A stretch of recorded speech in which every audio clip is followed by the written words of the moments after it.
The rain fell in that peculiar way that makes you question your sanity. Not hard enough to justify an umbrella, yet persistent enough to gradually soak through your clothes, your mood, your resolve.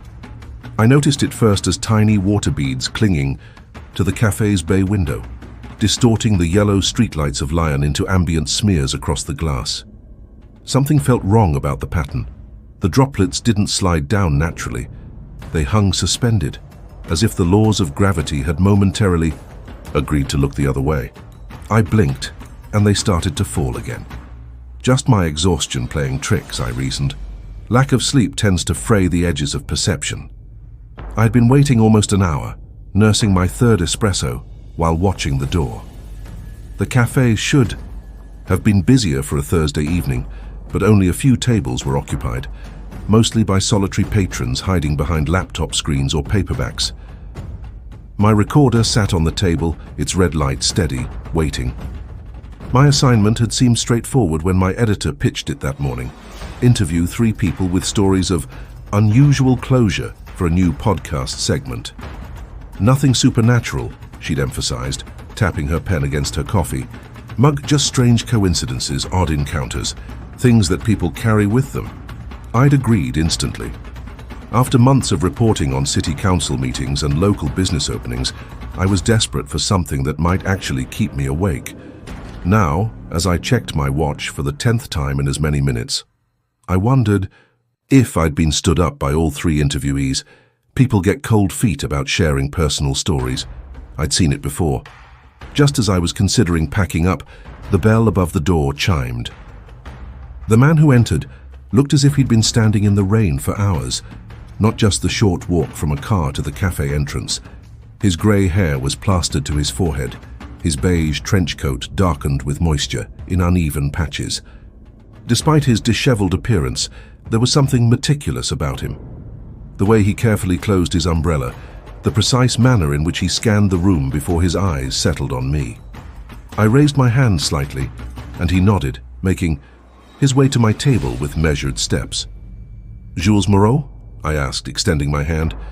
"I'm Elise Dufour from Écoutez Attentivement." His hand was cold and trembled slightly in mine.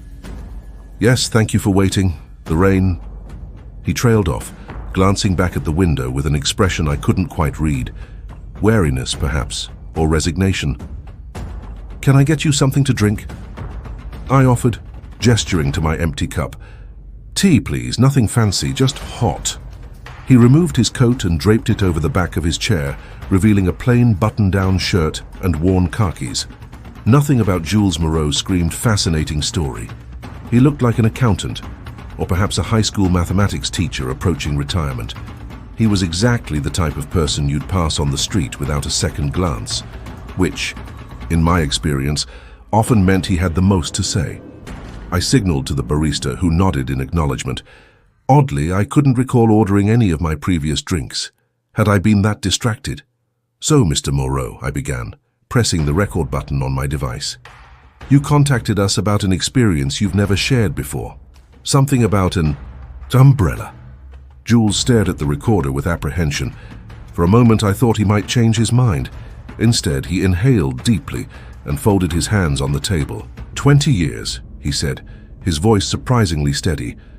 20 years I've kept this to myself, not because it's particularly shocking or even interesting to others, but because I've never found the right words. How do you explain something ordinary that feels wrong? He paused as the barista silently placed a steaming cup of tea before him. He didn't thank her or acknowledge her presence. "It's the smell of wet concrete that brings it back, always, like tonight." I leaned forward, notebook open, pen poised. "Brings what back exactly?" Jules wrapped his fingers around the cup, seeming to savor the warmth. "I used to work night shifts at Imprimerie Centrale, a printing warehouse on the outskirts of the city. Nothing glamorous, overseeing the machines, quality control. I'd finish at 2 in the morning, then drive home. Same route, every night. For 7 years. You get to know a road intimately that way, every curve, every streetlight, every pothole." He took a sip of his tea, eyes distant. It was late October, much like now, the rainy season. I was driving home about halfway through my route. There's a stretch of highway there, no streetlights, just a long, straight road with fields on either side. That night, I noticed something red by the roadside. An umbrella, just standing there, upright. No one holding it, no one nearby. Just an umbrella, perfectly positioned, as if someone had carefully placed it and walked away. That is odd, I offered when he paused. But not impossible. Maybe someone forgot it. Jules gave me a patient smile, the kind adults reserve for children who haven't yet grasped an obvious concept. That's what I told myself. A peculiar sight, nothing more. But the next night, driving home at the same time, I saw it again. The same red umbrella, only it wasn't in the same spot. It was maybe 50 meters further down the road. I felt a slight chill, despite the warmth of the cafe. You're sure it was the same umbrella? Distinctive red color, black handle with a curved end. And besides, who leaves umbrellas on the side of a deserted highway 2 nights in a row? He shook his head. The third night I left work early. Told my supervisor I wasn't feeling well. I didn't want to see it again. But there it was, further along, always ahead of me, no matter what time I left. Did you ever stop to examine it? I asked, jotting notes. Pick it up, maybe? Jules's eyes widened slightly. No, never. I always knew not to touch it. That was never the point. What was the point then? I pressed. His gaze shifted from me to the window, where the rain continued its steady percussion. That's just it. There shouldn't be a point. It's an umbrella, but somehow I knew it was waiting or marking something.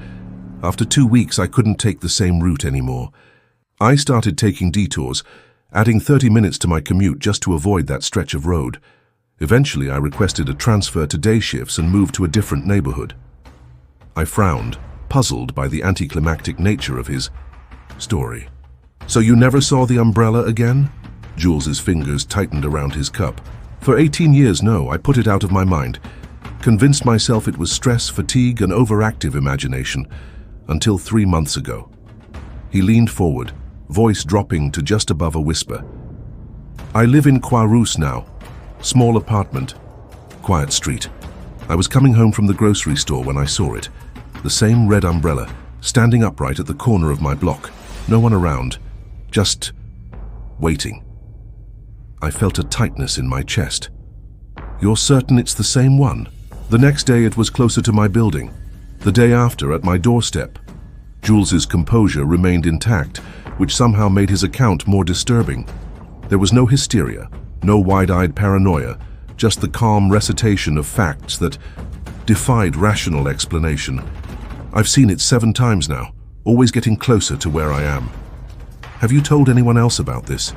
Family, friends, maybe a doctor? I suggested gently. He shook his head. What would I say? That I'm being stalked by an inanimate object? That after 2 decades, an umbrella has somehow found me? He finished his tea in one long swallow. I'm not mentally ill, Ms. Dufour. I'm not seeking attention. I just needed someone else to know. Before... He stopped abruptly. Before what? Mr. Moreau? Jules stood, retrieving his coat. Thank you for the tea and for listening. I should go now. The rain is letting up. I glanced at the window. The downpour hadn't diminished at all. If anything, it had intensified. Before I could point this out, Jules was already halfway to the door, his movements quick but controlled. He paused at the threshold, turned to look at me one last time, then disappeared into the night without opening his umbrella. I stared at the empty doorway, unsettled not by what Jules had told me, but by his demeanor, the eerie calm with which he'd recounted his story, as if he'd already accepted whatever was coming next. I looked down at my notes. My handwriting seemed strange, somehow unfamiliar. In the margin beside my summary of Jules's account, I noticed something I didn't remember writing. Elise saw it too. The pen slipped from my fingers, rolling across the table and onto the floor. As I bent to retrieve it, I realized the cafe had grown quieter.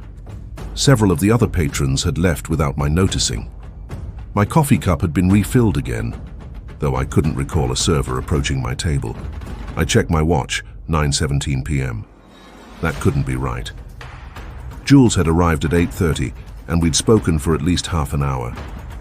I pulled out my phone to verify the time, but the screen remained black. Dead battery, perhaps. The bell above the door chimed again. A young woman stood in the entrance, shaking water from a compact umbrella. She wore a navy blue raincoat over, jeans and ankle boots, her dark hair pulled back in a practical ponytail. Her gaze found mine immediately, as if she already knew exactly who I was and where I would be sitting. She approached my table with purpose. "Mina Kayo?" I guessed, attempting to regain my professional composure. She nodded, unwinding a scarf from around her neck. "You're the journalist, Elise." "Yes, thank you for coming. Please, sit down." I gestured to the chair Jules had vacated. "Would you like something to drink?" "No." Her answer was curt, almost defensive. She sat stiffly, keeping her raincoat on. "Before we start, I need to make something clear. I don't want to be recorded." I glanced at my device, still blinking red from my interview with Jules. "Oh, I typically record all interviews for the podcast. It helps ensure accuracy." Mina's expression remained resolute. "Then this isn't going to work. I'll only talk if that's turned off." "All right," I conceded, pressing the stop button. "No recording. I'll just take notes, if that's okay." She nodded, relaxing slightly. "You won't use my real name either, right? When you publish this or whatever?" "Of course, we can use a pseudonym." I flipped to a fresh page in my notebook. "Your email mentioned something about voice memos? A strange recording." Mina's eyes darted around the cafe, as if checking whether anyone might be eavesdropping. 2 years ago, I moved into a duplex in the 7th arrondissement, top floor of a split-level home. The bottom unit was supposed to be empty. The landlord was renovating it before renting it out. "Supposed to be?" I echoed. "For the first few months, everything was normal. Quiet. I worked long hours as a software engineer, so I appreciated the solitude." She began fidgeting with the zipper of her coat.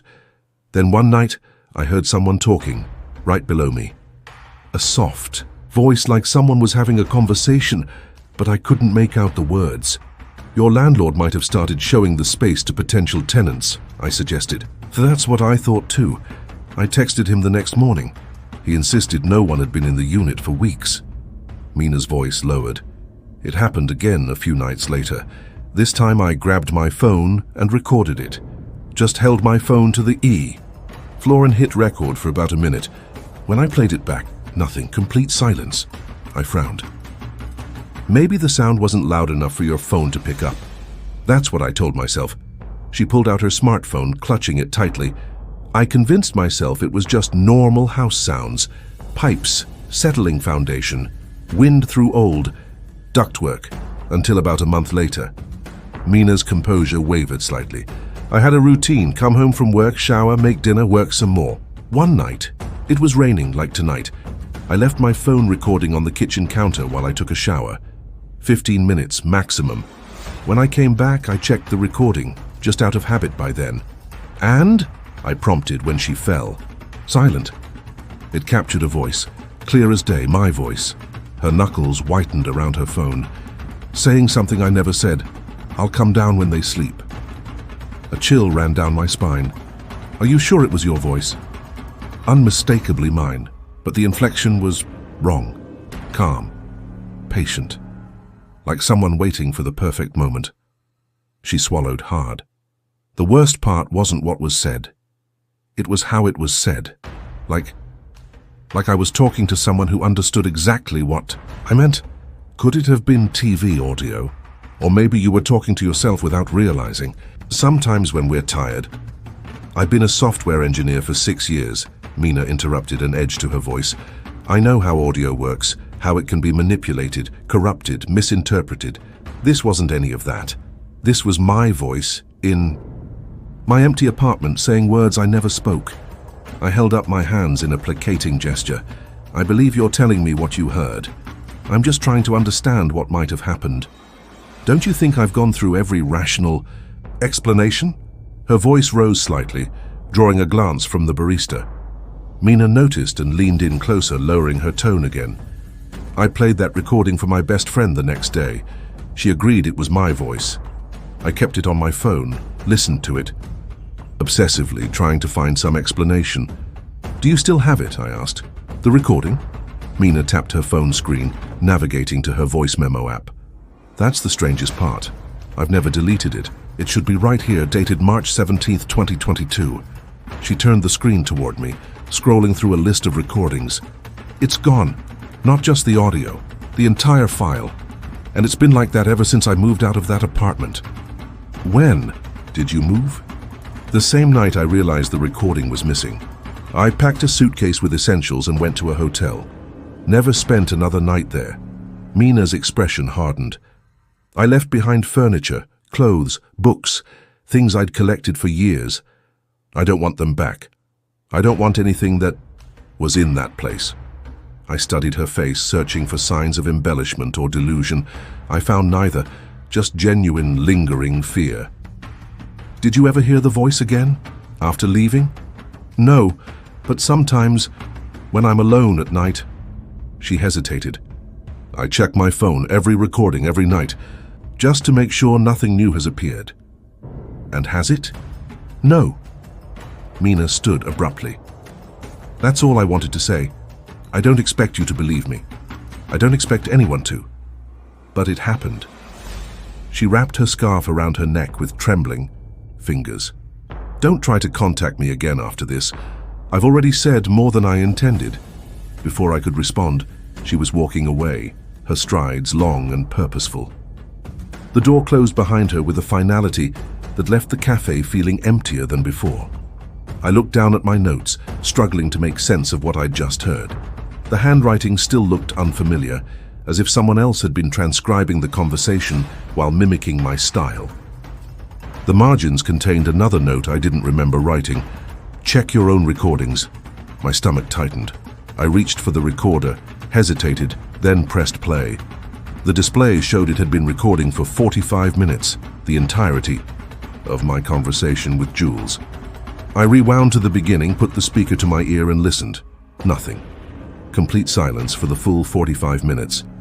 I checked the device's settings, the battery level, the microphone input. Everything seemed to be functioning normally. Yet Jules Moreau's strange tale of the persistent red umbrella had vanished into the ether. I scrolled through the device's memory, finding previous interviews intact. Only today's was missing. A glance at my watch showed 10:05 p.m.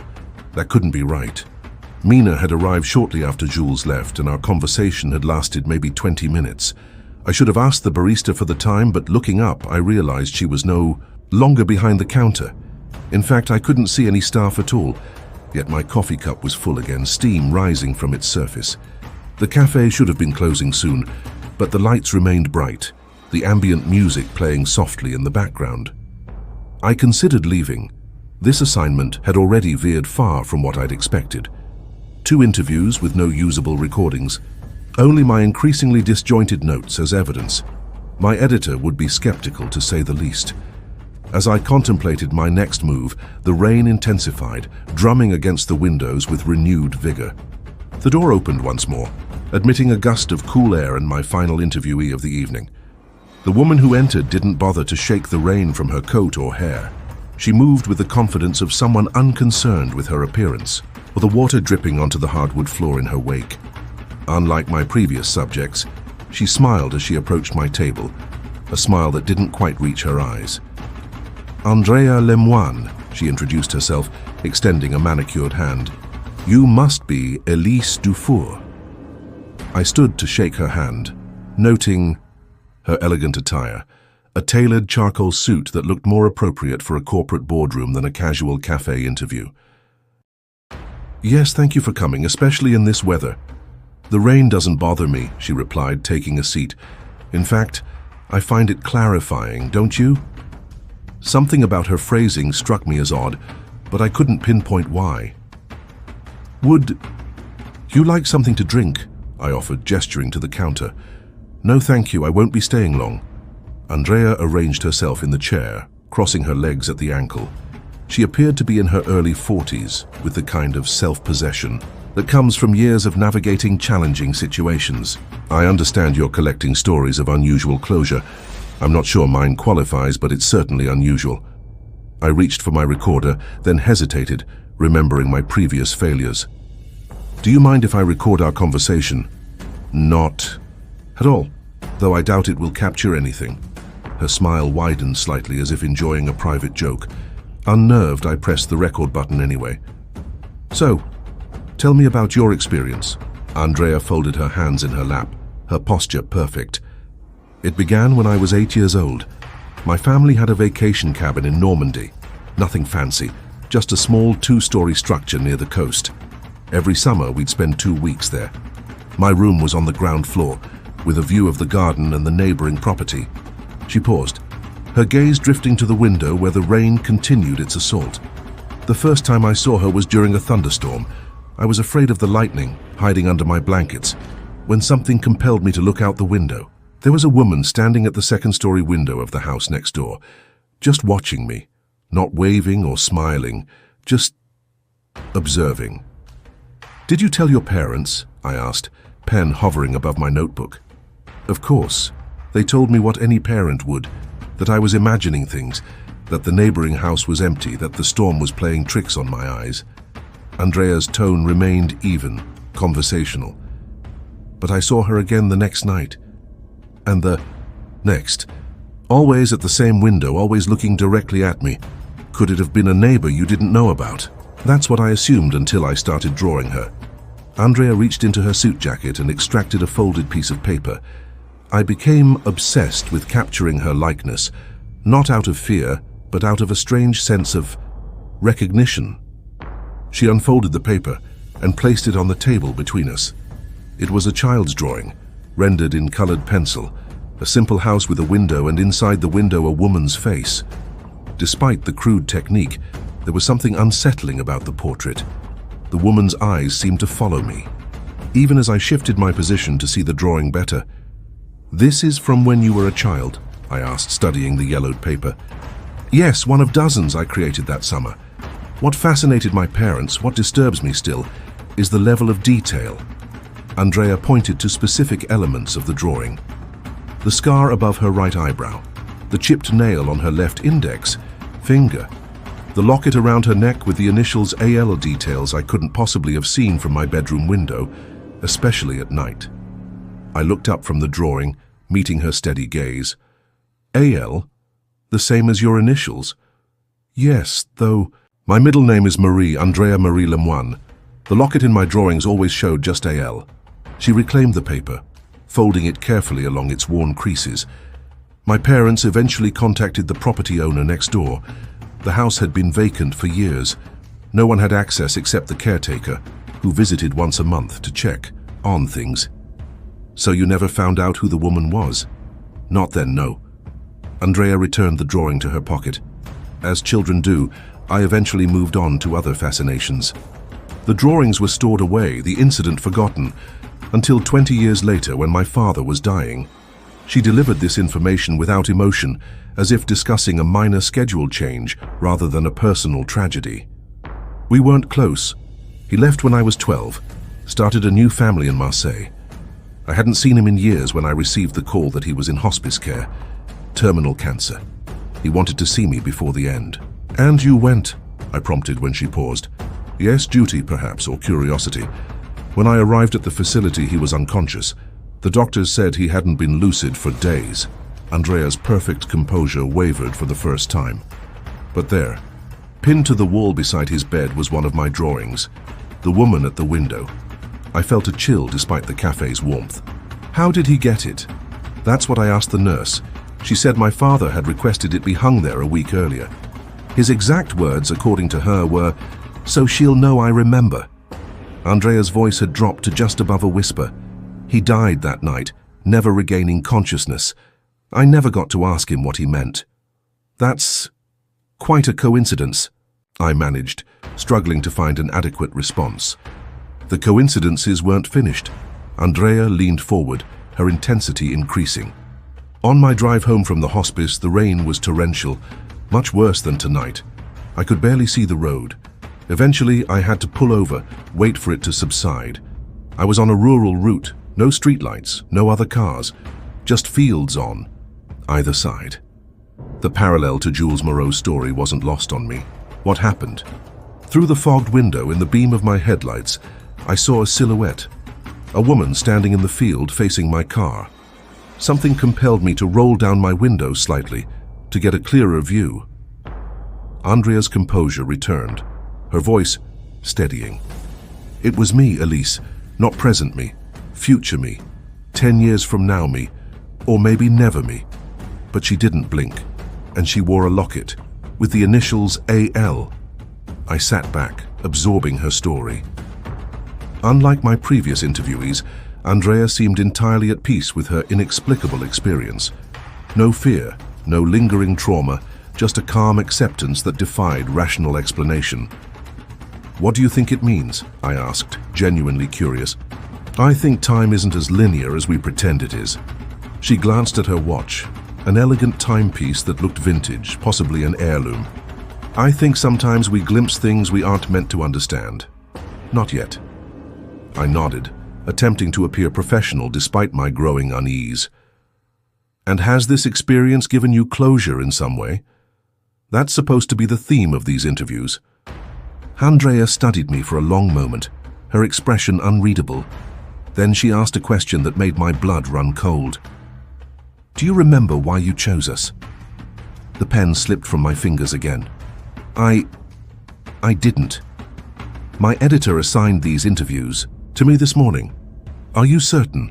She maintained eye contact, unwavering. "Check your email, your calendar. See if there's any record of how these 3 specific stories came to you." My hands trembling slightly, I reached for my phone. Still dead.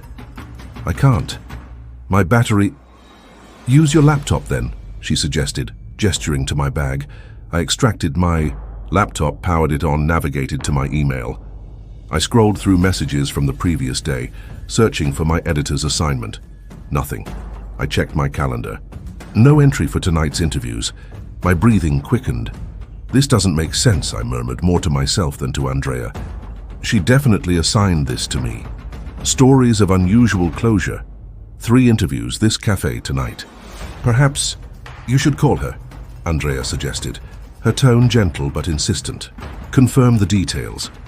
I reached for my phone again, forgetting momentarily that it was dead. "I can't, but I know what happened. I've been working on this podcast series for weeks." "Have you?" Andrea glanced around the cafe. "Look around." "Elise, what do you see?" I followed her gaze. The cafe was empty, completely empty. No barista, no other patrons. Even the ambient music had stopped, leaving only the sound of rain against glass. "Where did everyone go? The cafe shouldn't be closed yet." "When did you last check the time?" Andrea asked, her voice impossibly calm. I looked at my watch again. 3:33 a.m. The hands weren't moving. "That's not possible. It's barely after 10. "Is it?" She rose from her chair, buttoning her suit jacket. "I should go now. Thank you for listening." "Wait," I called as she turned to leave. "What is happening here? Do you know something about the other interviews? About Jules and Mina?" Andrea paused at the edge of the table, considering. "Sometimes our minds create elaborate structures to protect us from truths we aren't ready to face, people we need to speak with, questions we need to answer." "What does that mean?" My voice sounded distant to my own ears, as if I were hearing myself from underwater. "Check your recorder, Elise." With that cryptic instruction, she walked to the door, opened it, and disappeared into the darkness beyond. The cafe felt cavernous now, the silence oppressive. I reached for my recorder with shaking hands, pressed rewind, then play. I held my breath, listening. Nothing. Complete silence, just as with the previous interviews. But then, at the very end of the file, barely audible above the static, my own voice whispering words I had no memory of speaking. That's when I woke up the first time. I dropped the recorder, as if it had burned me. It clattered on the table, still playing. My whispered voice continued, slightly louder now. "But I'm still not awake. None of us are?" The lights flickered once, twice. The rain stopped abruptly, leaving an unnatural silence. I gathered my belongings with frantic movements, shoving everything into my bag without care. I needed to leave, to get home, to call my editor and confirm that these interviews were real, that I hadn't imagined the entire evening. As I stood, my gaze fell on my notebook, still open on the table. The most recent page, my notes from Andrea's interview, was blank. Completely empty. I flipped backward through the pages. No notes from Mina. Nothing about Jules and his red umbrella. Just empty page after empty page. I backed away from the table, my heart hammering against my ribs. When I reached the door, I turned to look at the cafe one last time. My recorder still sat on the table where I dropped it, its red light blinking steadily. Recording. Always recording. Outside, the streets of Lyon were deserted. No cars, no pedestrians, no signs of life. The streetlights cast pools of yellow on wet pavement, but even they seemed dimmer than usual, as if struggling to maintain their glow. I walked quickly, my footsteps echoing in the empty streets. My apartment was 15 minutes away on foot. I'd made the journey hundreds of times, but tonight, the familiar route felt alien, threatening. When I reached my building, I fumbled with my keys, dropping them twice before managing to unlock the door. The stairwell was dark. A power outage. Perhaps. I used my phone's flashlight feature out of habit, forgetting it was dead. To my surprise, the screen illuminated, battery at full capacity. No missed calls, no text messages, no email notifications. My apartment door was unlocked. I was certain I'd locked it that morning. I always did. Heart racing, I pushed it open slowly, prepared to flee if necessary. The lights were on inside, though I had definitely turned them off before leaving. On my kitchen table sat my recorder, the same recorder I had left behind at the cafe just minutes ago. Beside it lay my notebook, open to a blank page. A pen rested on top, uncapped, as if waiting for me. I approached cautiously, half expecting someone to emerge from the shadows. The apartment was silent except for the soft hum of the refrigerator and the ticking of the wall clock. 3:33 a.m. it showed, the second hand moving normally, counting out the rhythm of passing time. I picked up the recorder, checked its contents. One audio file, recorded tonight. I pressed play, bracing myself. Jules Moreau's voice filled the room, clear and distinct. 20 years I've kept this to myself. The interview. It was all there, every word, every pause, every subtle inflection. When it finished, Mina's voice began, despite her insistence that I not record her. Then Andrea's, calm and measured. At the end, after Andrea's departure, a stretch of silence. Then my own voice again. That's when I woke up the first time, but I'm still not awake. None of us are. I sank into a chair, the recorder clutched, in my hand. My gaze fell on the notebook again, no longer blank. Pages filled with my handwriting, neat, precise notes from all 3 interviews. In the margins, a single sentence repeated on every page. Remember why you chose us. Morning. Found me still at the kitchen table, the recorder and notebook untouched before me. I had not slept, could not sleep. Outside, Lyon was awakening. Traffic sounds filtering through my closed windows. Normal, ordinary, real. My phone chimed with an incoming email. My editor. How did the interviews go last night? Did you get anything usable for the podcast? I stared at the message, my fingers hovering over the keyboard. What could I possibly say? That 3 strangers had shared stories that blurred the boundaries between reality and something else. That time had stretched and contracted around me. That I'd apparently been in 2 places at once. Instead, I typed, yes, 3 interviews, completed, working on the edit now. I attached the audio file from my recorder without listening to it again. Part of me wondered what my editor would hear. Would it be the conversations as I remembered them, or something else entirely? Perhaps nothing at all, just static or silence. My finger hesitated over the send button. I hadn't yet considered what had actually happened last night. Mass hallucination? Elaborate prank? Temporary psychosis?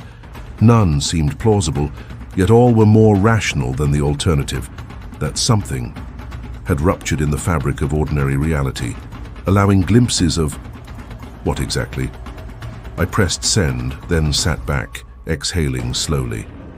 My gaze drifted to the window, where morning sunlight streamed through the blinds. No rain today. The storm had passed. A notification appeared on my screen. Email delivery failed. I frowned, checking the error message. Recipient not found. Impossible. I'd been sending emails to my editor for over a year. I tried again. Same. Result. I called the office. "Hello, I'm trying to reach Catherine Beaumont." "I'm sorry," the receptionist replied. "There's no one by that name working here." "That can't be right. She's the senior editor for special projects, my direct supervisor." Oh, pause. "What department did you say you work for?" "Audio content, the podcast division, Écoutez attentivement. I've been working there for 14 months. Another pause, longer this time. "We don't have a podcast division, miss. Écoutez attentivement was a project that never got off the ground. It was cancelled during development last year." My mouth went dry. "That's not possible. I've produced 6 episodes already. Catherine hired me herself." "I'm sorry, I don't know what to tell you. Would you like to speak with HR?" I hung up without answering. The phone slipped from my fingers, landing softly on the table beside the recorder. The red light was blinking again. Recording. But I hadn't turned it on. My laptop chimed with an incoming email. Unknown sender. Subject line: "Remember why you chose us." My hand trembled as I clicked to open it. No text in the body. Just an attachment. An audio file. I downloaded it, hesitated, then played it. My own voice filled the apartment. "Test, test. This is Elise Dufour, October 17th, 9:30 p.m. I'm at Café Lumière for a series of interviews on unexplained experiences. Subject 1 should be arriving shortly." Then silence. The timestamp on the file showed it had been recorded 3 months ago. Not yesterday, 3 months ago. I closed the file, searched my email archives for any mention of Catherine Beaumont, Écoutez attentivement, or the podcast project. Nothing. My calendar showed no record of last night's interviews or any work assignments at all for the past 3 months.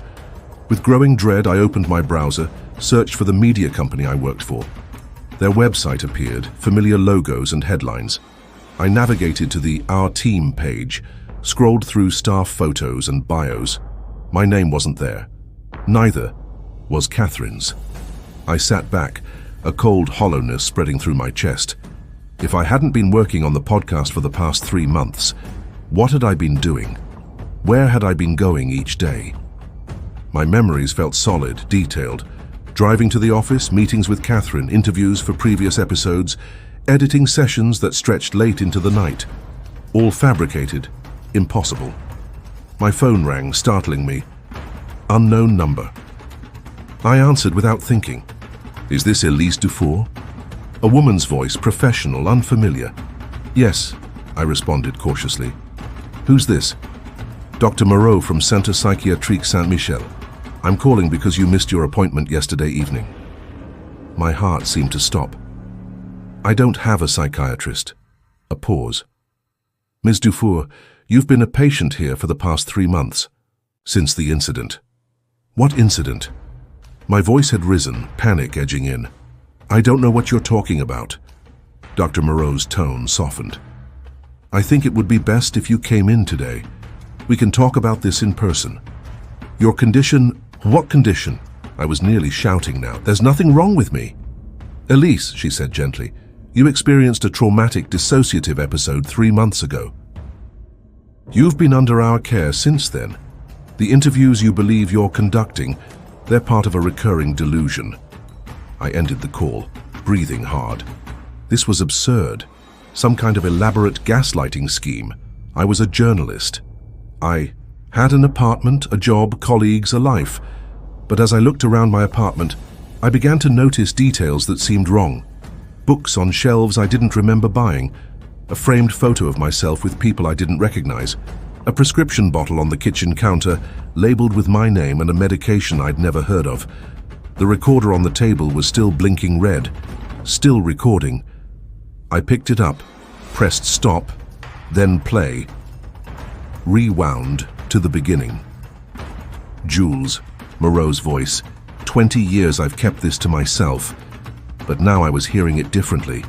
The inflection, the cadence, it wasn't quite right.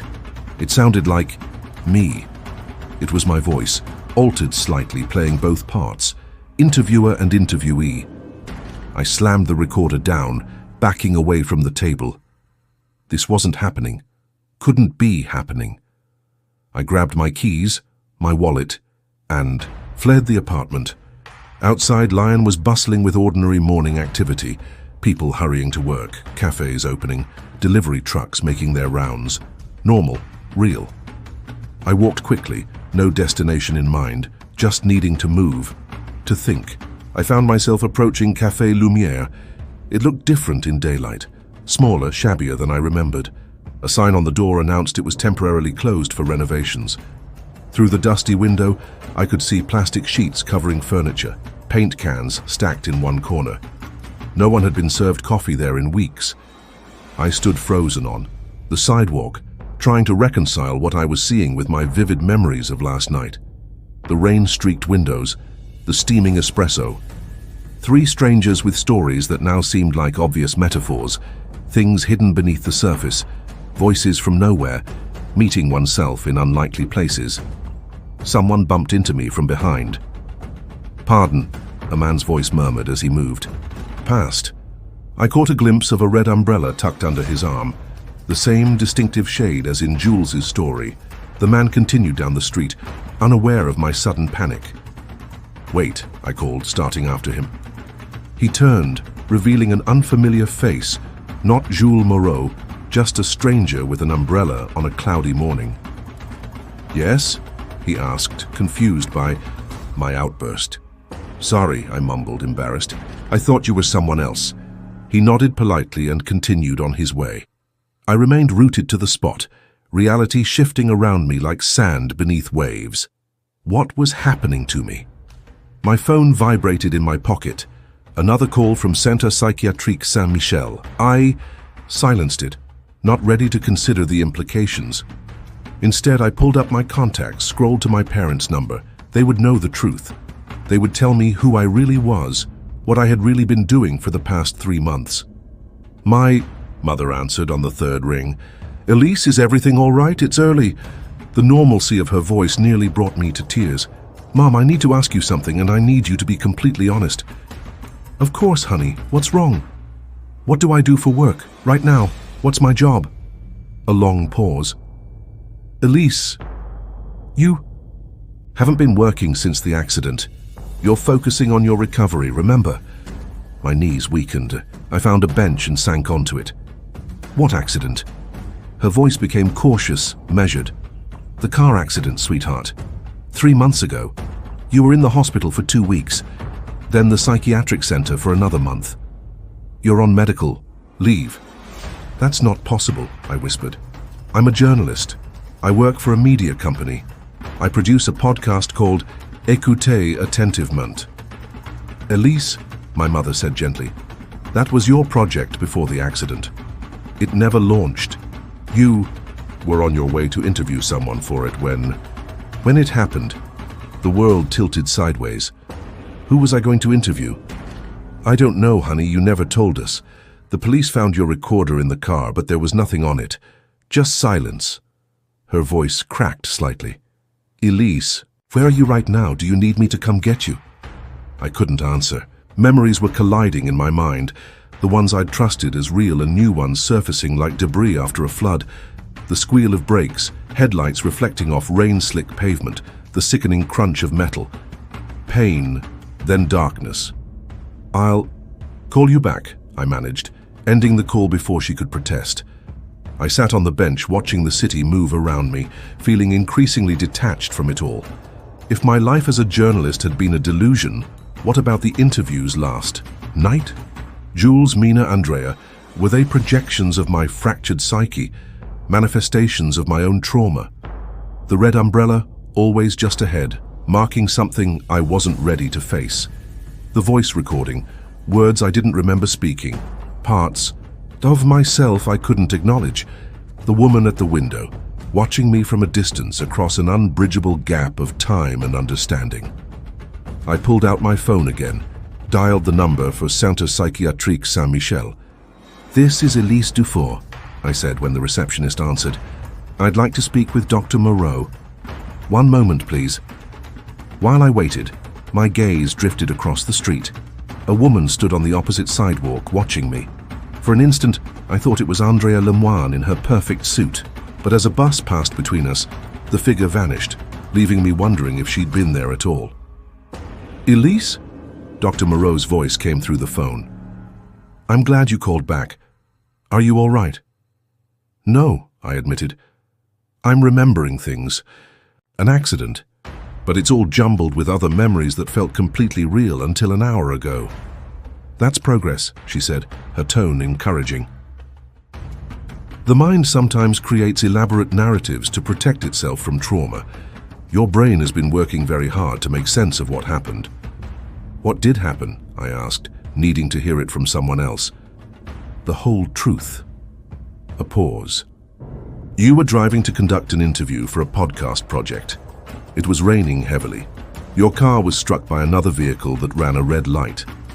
You sustained serious injuries, including a traumatic brain injury. During your recovery, you've experienced periods of dissociation and confabulation, creating detailed, coherent, false memories." "The interviews last night," I began, then stopped, unsure how to continue. "There were no interviews last night, Elise," Dr. Moreau said gently. "You missed your appointment with me. This is the first I've heard from you in 36 hours. I closed my eyes, feeling the ground shift beneath me again. Then where was I? What did I do yesterday? That's what we need to figure out. Can you come to the center now? We can talk through this together." I agreed, ended the call, sat for a moment longer on the bench. The city continued its morning routine around me, oblivious to my unraveling reality. I needed to go to the psychiatric center to face whatever truth awaited me there. But first, I needed to check one more thing. I returned to my apartment, went straight to the kitchen table where I'd left the recorder. It was gone. In its place was a small leather-bound journal I didn't recognize. I opened it cautiously. Inside, page after page of my handwriting, session notes, medication logs, fragments of dreams, the journal of a woman in recovery, trying to piece herself back together. On the final written page, dated yesterday, a single line. "Tonight I'll interview them again. This time I'll remember why I chose them." Below it, 3 names: Jules Moreau, my neurologist Mina Caillot, my physical therapist Andrea Lemoine, my psychiatrist, before Dr. Moreau, real people. Real connections to my life, transformed by my mind into enigmatic strangers with impossible stories. I closed the journal, a strange calm settling over me. The boundaries between truth and delusion remained blurred, but at least now I understood there was something to recover, something to work toward. I gathered my things, phone, wallet, keys, and the journal, and headed for the door. As I reached for the handle, I caught my reflection in the hallway mirror. For an instant, I saw not my face but Andrea's, confident, composed, knowing. She smiled at me with my mouth, whispered with my voice. That's when I woke up the second. Time. I blinked, and it was just me again. Elise Dufour, fractured but not broken, lost but not beyond finding. Outside, the clouds had parted, revealing patches of blue sky. No rain today, yet the faint smell of wet concrete lingered, reminding me that some storms leave traces long after they've passed. As I stepped outside, my phone chimed with a text message. Unknown number. I deleted the message, pocketed my phone, and began walking toward the psychiatric center. Whatever reality awaited me there, I would face it, one step at a time, one memory at a time, one truth at a time. The recorder in my bag continued blinking red, always recording, never truly silent. And I couldn't shake the feeling that somewhere, someone was listening. If this story kept you wondering until the end, like it. Subscribe. The next one is waiting for you right now. Maybe it will explain what was missing in this one. Or maybe it will make everything worse.